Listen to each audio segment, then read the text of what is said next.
Pulivendula assembly అభ్యర్థిగా nomination దాఖలు చేయడానికి విచ్చేసిన ప్రియతమ ముఖ్యమంత్రి మనందరి శాసనసభ్యులు శ్రీ వైఎస్ జగన్మోహన్ రెడ్డి గారికి ఈ కార్యక్రమంలో జగనన్నకు తోడుగా అండగా నిలబడేందుకు ఇక్కడికి విచ్చేసిన నా అన్నలకు తమ్ముళ్లకు అక్కలకు చెల్లెమ్మలకు పేరు పేరున హృదయపూర్వక నమస్సుమాంజలు తెలియజేస్తున్నాను. సవినయంగా 5 సంవత్సరాల జగనన్న పాలనలో ఈ నియోజకవర్గం అన్ని రకాలుగా అభివృద్ధి చెందింది. మోడల్ టౌన్ ప్రాజెక్టులో భాగంగా అనేక అభివృద్ధి కార్యక్రమాలు టౌన్లో జరిగింది, మీరంతా కూడా చూశారు. అదేవిధంగా ఎన్నికలప్పుడు ఏవైతే హామీలు ఇచ్చారో, సంక్షేమ పథకాలు చెప్పారో, చెప్పినవి చెప్పినట్టుగా గడిచిన 5 ఏళ్లలో ఎన్ని ఇబ్బందులున్నా, కోవిడ్ వలన 2 సంవత్సరాలు కోల్పోయినా చెప్పిన హామీలన్నీ కూడా అమలు చేసి చూపించారు జగనన్న.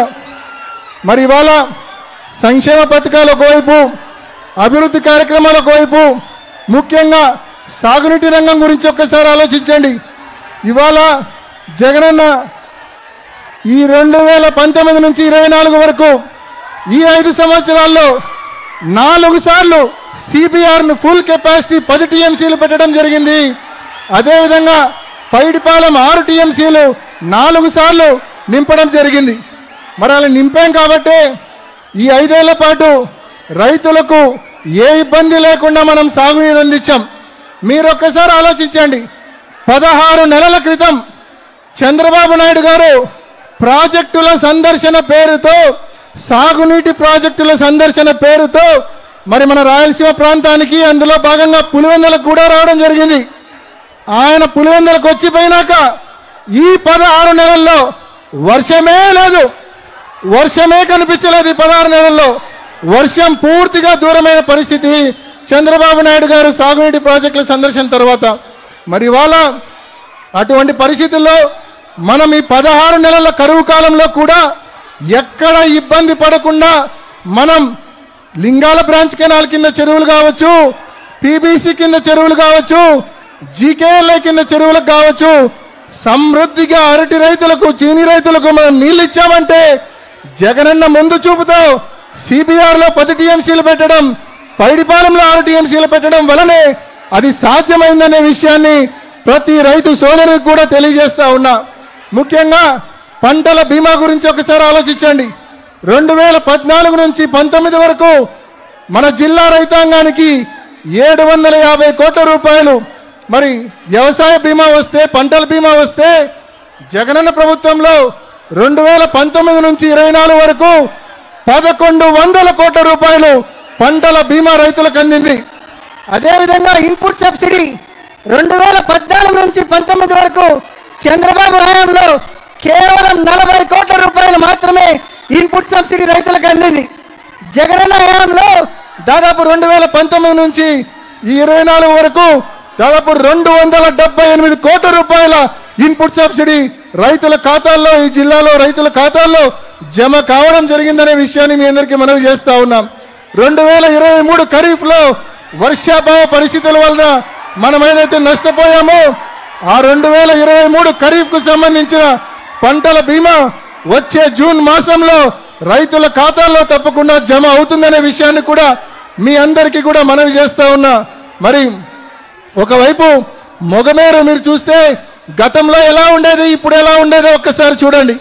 మొగమేరు కట్టలు పటిష్టం చేయడం జరిగింది, చెక్ డ్యాంలు నిర్మించడం జరిగింది, రైతులకు ప్రయోజనకరంగా చేయడం జరిగింది.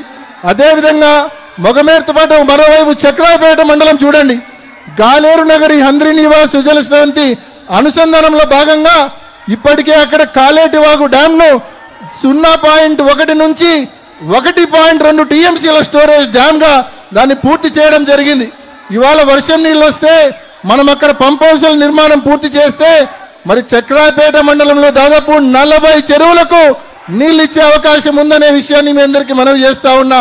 తప్పకుండా సంవత్సరం రోజుల్లో ఆ పంప్ హౌస్లు కూడా పూర్తి చేసి చక్రాయపేట మండలాన్ని కూడా మిగిలిన 6 మండలాల మాదిరే చక్రాపేట మండలాన్ని కూడా సస్యశ్యామలం చేస్తామని చెప్పి ప్రతి రైతు సోదరునికి కూడా తెలియజేస్తా ఉన్నా. ఇవాళ మన ప్రతిపక్షాలు మనం ఇంత పెద్ద ఎత్తున సంక్షేమం, ఇంత పెద్ద ఎత్తున అభివృద్ధి చేస్తున్నాం కాబట్టే మనల్ని తప్పులు చూపలేక, మనల్ని తప్పుపట్టలేక, చేసేదేమీ లేక, మనల్ని ఎదుర్కొనే బలం లేక ఇవాళ గుంపుగా మన మీదకి వస్తా ఉన్నారు. టీడీపీ, జనసేన, బీజేపీ కూటమిగా మన మీదకి వస్తా ఉన్నారు. ఎల్లో మీడియాను అడ్డు పెట్టుకొని విష ప్రచారాలు చేస్తా ఉన్నారు. లేనివి ఉన్నట్టు, ఉన్నవి లేనట్టు విష ప్రచారాలు చేస్తా ఉన్నారు. ఇవంతా కూడా మీరు గమనించండి. ఒక అబద్ధాన్ని 100 సార్లు చెప్తే అది నిజమవుతుందని చంద్రబాబు సిద్ధాంతం, ఎల్లో మీడియా సిద్ధాంతం. వాళ్ళ ట్రాప్ లో ఎవరు పడొద్దని చెప్పి ఇక్కడ ఉన్న సోదరులను, సోదరిమణులందరినీ కూడా మనవి చేసుకుంటూ, ఎంతమంది కలిసి